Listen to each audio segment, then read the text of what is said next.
جی السلام علیکم دوستو، کیسے ہو؟ خیریت سے ٹھیک ہو؟ میں نے کہا چلو آج آپ سے بات کریں، بہت ہی اہم بات تھی، لیکن بس شکوہ یہ تھا کہ ویڈیوز کے سارے پوائنٹ آخر تک دیکھا کریں۔ دیکھیں، آپ جب پوری بات دیکھو گے نا تو پوری بات سمجھ میں آئے گی۔ ہم بڑی ریسرچ کر کے، بڑی ورکنگ کر کے بیٹھتے ہیں یہاں پہ کیمرے کے سامنے۔ آسان نہیں ہے کیمرے کے سامنے بیٹھنا اور اتنے ٹاپکس پہ بات کرنا۔ آپ دیکھیں میری یوٹیوب چینل کے اوپر کتنی ساری ویڈیوز مختلف ٹاپکس کے اوپر بنی ہوئی ہے۔ کوئی میں ایسا نہیں ہے کہ ایسے ہی بیٹھ کے بات چیت ہو جاتی ہے اور کوئی بریک نہیں ہے اس کے اندر، کوئی ایڈٹ نہیں ہے، ڈائریکٹ بات کرتا ہوں۔ تو تھوڑا سا آپ اگر سن لیا کرے تو ہماری حوصلہ افزائی ہو جائے گی، ہے نا؟ اور اگر آگے لوگوں کو بتا دیا کرے تو بھی ہو جائے گا۔ ہمیں سبسکرپشن نہیں چاہیے، ہمیں صرف آپ کا وقت چاہیے۔ اگر وقت دے دیں، بڑی نوازش ہے۔ 1 منٹ کے اندر یوٹیوب پہ 7 لاکھ انگریڈینٹ جو ہے چیزیں پینیٹریٹ ہو رہی ہوتی ہیں۔ ویڈیوز 7 لاکھ ویڈیوز جو ہے وہ ایک وقت میں 1 منٹ کے اندر ڈاؤن لوڈ ہو رہی ہوتی ہیں۔ لیکن ہمارے چینل پہ آپ آتے ہو، ہمارے لیے ایک بہت زیادہ اعزاز کی بات ہے، تو اس کو پورا سن لیا کرو تو انشاءاللہ ہماری حوصلہ افزائی ہوگی اور آگے پہنچا دو ان باتوں کو تو اس سے زیادہ بہتری بات ہو جائے گی۔ تو فائدہ کیا ہوگا کہ دیے سے دیا جلتا ہے، لوگوں کو فائدہ ہو جائے گا۔ تو آج کی ویڈیو بہت ہی اہم تھی اور بہت ہی ٹکاؤ بات تھی آج کی، کہ خدا نے کچھ چیزیں ایسی ہیں جس کا قرآن میں ذکر کیا ہے۔ اب رمضان کا مہینہ چل رہا ہے نا، لوگوں کے ذہن بنے ہوئے ہیں، دینداری کی طرف آئے ہوئے ہیں۔ اب یہ اعتکاف کل سے شروع ہو رہا ہے، آج سے شروع ہو رہا ہے، ٹھیک ہے نا؟ تو ہم آپ کو بتائیں کہ اللہ نے کون سی غذائیں ہیں جن کا قرآن میں ذکر کیا ہے۔ اللہ نے انجیر کا ذکر، انجیر جو ہم دیکھتے ہیں نا، انجیر ایسے بنا ہوا ہوتا ہے، آنتوں کی شکل کا بنا ہوا ہوتا ہے، وہ انجیر جو ہے خدا نے قرآن میں ذکر کیا۔ اور ایک زیتون، انجیر اور زیتون دونوں چیزیں، انجیر بھی اور زیتون بھی قرآن میں ذکر کیا۔ اب اللہ نے جب قرآن میں ذکر کر دیا تو بہت ہی اہم چیز ہوئی نا۔ دیکھیے، جب ہم ریسرچ کرتے ہیں کسی چیز پہ تو حتمی چیز یہ ہوتی ہے کہ جو قرآن میں اللہ نے ذکر کر دیا۔ تو اللہ نے انجیر اور زیتون کا ذکر کر دیا، تو اب اس کے فائدے کیا ہیں، اس کو کس طرح استعمال کریں، کیا کیا ایسی اس کی پراپرٹیز ہیں جس کو ہم استعمال کرنے کے بعد ہمیں بہت زیادہ فائدہ ہوتا ہے۔ دیکھیں، انجیر جو ہے، انجیر یہ رات کو اگر آپ دودھ میں ڈال دیں، 2 انجیر دودھ میں ڈال دیں تو کیا ہوگا؟ پتہ ہے آپ کو کیا ہوگا؟ جن بچوں کا وزن نہیں بڑھ رہا، وزن بڑھے گا۔ جن بزرگ لوگوں کا جسم میں درد رہتا ہے، جوڑوں میں درد رہتا ہے، جن کے جوڑوں میں درد رہتا ہے وہ درد صحیح ہو جائے گا۔ جن کا پیٹ صحیح نہیں رہتا، قبض رہتی ہے، ان کا یہ مسئلہ بھی حل ہو جائے گا، ٹھیک ہے؟ ریشہ بنتا ہے اس میں، فائبر ہائی کلاس کا ہے، اس کے اندر بڑی ہائی پروفائل اس کے اندر جو ہے وہ فائبر ہے۔ تو انجیر آپ نے دودھ میں ڈال لیں اور رات کو تھوڑی دیر، یعنی عصر مغرب میں رکھ دیں آپ، اور رات کو سوتے وقت آپ انجیر اور اس کے اندر دودھ تھوڑا سا، اور وہ دودھ پی لیں اور انجیر کھا لیں، بس آپ دیکھیں صبح آپ کا معاملہ اتنا بہترین ہو جائے گا۔ اور یہ ہڈیوں کا درد، گدوں کا درد ہے نا، گدے ودے نہیں ہوتے لوگوں کے، لوگ کہتے ہیں کہ جی وہ نکل گئے ہیں، اب وہ آوازیں آنے شروع ہو جاتی ہیں جوائنٹس میں سے، تو یہ جوائنٹس کو سیٹل کرتا ہے، ٹھیک ہے؟ اور آپ کو پھر دوبارہ 20 سال کا بنا دیتا ہے۔ تو کر کے دیکھیں انجیر کے، تو یہ انجیر کا بہت ہی زبردست بہترین فارمولا ہے۔ اور ساتھ میں جو ہے وہ میں آپ کو بتا دوں کہ انجیر کے ساتھ اگر ہم زیتون لے لیں، زیتون بھی بہت زبردست چیز ہے۔ زیتون تو ایسا ہے، اگر آپ ناشتے میں زیتون کھا لیں، آتے ہیں زیتون کی بیج نما یہ چھوٹے چھوٹے جو پھل آتے ہیں وہ کھا لیں، یا زیتون کا تیل نکلا ہوا ہو وہ ناشتے میں صبح لے لیں، تو آپ کا جتنا بھی کف ہے، جتنی بھی آپ کی جو ہے وہ ریشہ ہے وہ ختم ہو جائے۔ اور جوائنٹس میں جو آوازیں آنا شروع ہو گئی، ایک تو انجیر نے کام کر لیا، اوپر سے آلیو آئل وہ بہترین کام کرے گا۔ آلیو آئل بہترین ہے، زیتون جس کو ہم کہتے ہیں، ہے نا؟ تو اولیو آپ نے سنا ہوگا اولیو. تو یہ ساری چیزیں ہیں، یہ ہماری دسترس میں ہیں، ہماری کچنس کی زینت ہیں. یہ اگر ہم ان دونوں چیزوں کو استعمال کر لیں، ایک کو ناشتے میں ایک کو رات کو، تو بہترین ہو جائے گا.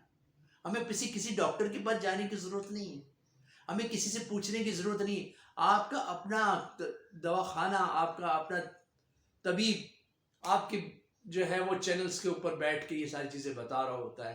اگر آپ اس کو سن لیا کریں تو بہت ہی زبردست قسم کے رزلٹس آئیں گے، اور ایسے میجیکل رزلٹس آئیں گے کہ آپ کی آنے والی نسلیں بھی صحت مند ہوں گی.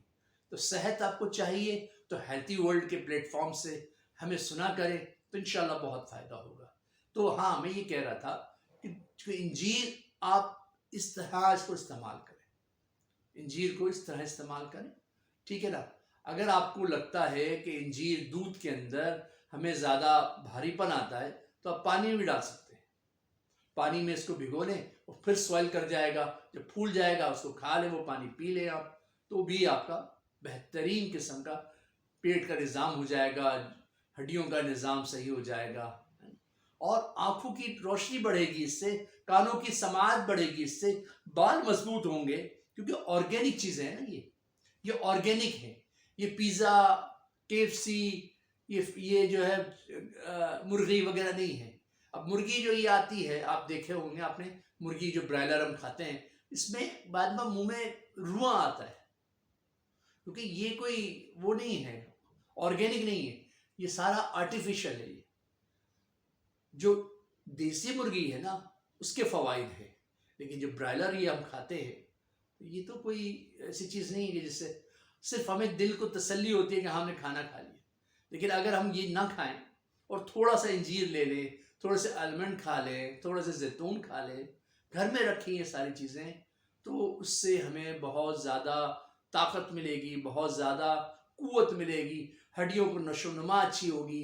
بچوں کو کھلایا کریں. دیکھو بچوں کو میں آپ کو بتا دوں کہ بچوں کو یہ پاپڑ، بسکٹس، ٹافیاں، پتہ نہیں کہاں کہاں سے کون سی چیزیں یہ کنفیکشنری کی آتی ہیں، اور بچے بس یہ کھولا، اس میں سے آدھی تو ہوا نکل جاتی ہے، اور بچے وہ کھا کے خوش ہو جاتے ہیں. لیکن آپ مجھے بتائیں کہ ان چیزوں سے مجھے کیا بتائیں، ان کا بڑھاپا تو اب ہمارے اس وقت حالات ایسے ہیں کہ جو ہم جس ایج میں گزر رہے ہیں 50 میں 45 میں، تو ہماری ہڈیوں کا یہ حال ہے. اگر ہم ان بچوں کو یہ چیزیں کھلائیں گے، ان کے بڑھاپے میں ان کا کیا ہوگا؟ ہم نے تو یہ نہیں کھائی تھی، ہم نے تو نہیں کھائی تھی پھر بھی، لیکن ابھی کھا رہے ہیں چیزیں، ہے نا، آرٹیفیشل چیزیں کھا رہے ہیں، تو ہمارا یہ حال ہوا ہے. اب ہم نے تو بچوں کو اسی ایج کے اندر، جس ایج میں گروئنگ ایج ہے، جس میں ہر چیز بلڈ ہو رہی ہوتی ہے، ہر چیز کی ابتدا ہو رہی ہوتی ہے، ہر چیز ایک سٹارٹ کے مرحلے کے اندر ہے، بنیادی مراحل کے اندر ہے. ان بنیادی مراحل کے اندر ہی ان کی بنیادوں میں ہم ایسی چیزیں ڈالیں گے. آپ مجھے بتاؤ کہ ہم اس پہ ظلم کر رہے ہیں یا ان کا فیور کر رہے ہیں. میں دیکھتا ہوں تھیلیاں لے لے کے بچے اپنی اماؤں کے ساتھ گھر جا رہے ہوتے ہیں. کیا طریقہ ہے یار، یہ کوئی بھی ایسا اچھا طریقہ نہیں ہے جس سے جو ہے وہ ہم کوئی خوشی کا اظہار کریں کہ یار ہم بہت بڑا ہم نے کر لیا. ایسا کچھ نہیں. یہ جو بسکٹس ہیں، ہم دیکھتے ہیں بسکٹس آتے، کسی کی برائی نہیں کروں گا، رمضان کے اندر روزہ ہے، لیکن سنا یہی ہے کہ جتنا بھوسی ٹکڑا ہوتا ہے اسی کے اندر سے اس کو ریفائن کر دیتے ہیں، اور کر کے بعد بس یہ دکھاتے ایسا ہے کہ اس میں کیلشیم ڈلا ہوا ہے، اس میں پروٹین ڈلے ہوئے ہیں، اس میں فلاں، اس میں فلاں. اب اگر یہ ڈلے ہوئے ہیں تو یہ 5 روپے کا ڈبہ کیسے ان کو بارہ کھاتا ہے؟ 5 روپے کا ڈبہ، اور پھر اس کے اندر لاکھوں روپے کی ایڈورٹائزمنٹ، اور بے وقت کی بھوک، اور بڑے بڑے آرٹسٹ اور بڑے بڑے میڈیا سرکل اور چینلز کیسے سروائیو کرتے ہیں. یہ 10 روپے کا بسکٹ کا جس میں 3 نکلتے ہیں بسکٹس، نہیں کر سکتا. یہ بجٹ بن ہی نہیں سکتا، یہ سروائیو کر ہی نہیں سکتے. کیونکہ دیکھیں اگر یہ ساری چیزیں پروٹینز اور یہ دودھ اور یہ گاٹ ملک اور یہ اور وہ ڈال رہے ہیں، تو یہ بیکار کی خواہ مخواہ کی جھوٹی باتیں ہیں. ٹھیک ہے نا. یہ وہی ریسائیکل کی ہوئی چیزیں اندر ڈالتے ہیں، اور ہمارے بچوں کو، ہمارے لوگوں کو، یہاں ایون کہ آفیسز میں لوگ کھاتے ہیں بے وقت کی بھوک کو بتا کے، اور اس طرح کا سلوگن دے کے، اور اس طرح کی چیزیں ہمیں بتا کے کہ یہ کھایا کرو. لیکن پہلے ایسا نہیں تھا. پہلے ہم کچھ بھی نہیں ہوتا تھا نا، کچھ بھی نہیں ہوتا تھا، ہم کیا کھاتے تھے؟ ہم روٹی کے اندر گھی لگا کے چینی ڈال کے اور اس کو کھا لیا کرتے تھے. وہ طاقتور چیز تھی، وہ معدے کو بھاری پن، پروٹینز تھے اس کے اندر، فائبر تھا اس کے اندر، ہے نا. لیکن ان چیزوں میں کیا ہے مجھے پتا، یہ تو بالکل ہی ایسی چیزیں ہیں جس کو کھائیں تو بھی پتہ نہیں، نہ کھائیں تو بھی، بلکہ یہ تو معدے کے اندر اور اندر جا کے اندر گندگی پھیلاتے ہیں. معدے کو خواہ ورکنگ پہ مجبور کر دیتے ہیں کہ اس کو ہضم کرو، جبکہ اس کے اندر ہوتا تو کچھ ہے نہیں. اور وہ ایک طے بن جاتی ہے معدے کے اندر بھی، اور اس میں وہ بار بار اچھلتی ہوئی چیزیں باہر آتی ہے اور وہ اس کو ہضم کرنا پڑتا ہے. اس لیے آرگینک چیزیں کھاؤ، بادام پستے کھاؤ، ٹھیک ہے. اور لیکن آپ کہیں گے یار یہ تو بہت ہی خرچے والی بات بتا رہے ہیں. خرچے والی بات نہیں ہے، یہ آپ کو کئی بیماریوں سے بچا رہی ہے. اب آپ کہہ رہے ہو کہ جی ہم نے تو وہ 5 روپے کا 10 روپے کا پیکٹ مل جاتا ہے، اس سے ہماری بھوک ختم ہو جاتی ہے. لیکن اس کے نقصانات پہ جب آپ ڈاکٹروں کے پاس جاتے ہو، جب آپ ہاسپٹلوں میں جاتے ہو، جب آپ بیمار ہوتے ہو، ایج فیکٹر کی وجہ سے ہڈیوں میں درد ہونا شروع ہوتا ہے اور چیزیں آپ کو ہو جاتی ہیں، آپ کی کڈنی فیل ہو جاتی ہے، جگر ٹرانسپلانٹ کی طرف چلا جاتا ہے، معدہ آپ کا سوائل کر جاتا ہے، سوج جاتا ہے، اس کے اندر جو ہے وہ برننگ شروع ہو جاتی ہے. اس کا علاج کتنا مہنگا ہوتا ہے. تو اس کا علاج کرانے سے پہلے ہم آرگینک چیزوں پہ آئے. اولیو کھائیں، ہم جو ہے انجیر کھائیں. اس طرح کی چیزوں سے ہم اپنے آپ کو مینج کریں، اپنی بھوک کو مینج کریں، تو انشاءاللہ ساری چیزیں صحیح ہو جائیں گی. اور یہ چیزیں ہمیں پائیدار زندگی دیں گی اور بیماریوں سے پاک زندگی دیں گی، اور بہت ہی زبردست قسم کا ہمارا سرکل چلے گا اس لائف کا، اس دنیا کے اندر، اس پرتھوی پہ جو ہم آئے ہوئے ہیں. اور ان فراڈز کے ساتھ نکل جائیں اور اپنی اصل کی طرف آئیں. جب آپ اصل کی طرف آؤ گے تو ساری نقل بھاگ جائے گی اور آپ کو کوئی بیوقوف نہیں بنا سکے گا، آپ کی نسلوں کو خراب نہیں کر سکے گا. اگر آپ یہ سمجھتے ہیں ساری چیزوں کو تو ان چیزوں کو آگے تک پہنچائیں. ہماری ویڈیو کے ساتھ جڑے رہیں، ہمارے چینل کے ساتھ جڑے رہیں، اور اگر ہماری ویڈیوز، ہماری باتیں آپ کو اچھی لگتی ہیں ضرور اس کو آگے تک پہنچائیں. آنے والی ویڈیو تک کا انتظار کیجیے انشاءاللہ، اور ہم آپ کے ساتھ ہیں. السلام علیکم ورحمۃ اللہ وبرکاتہ.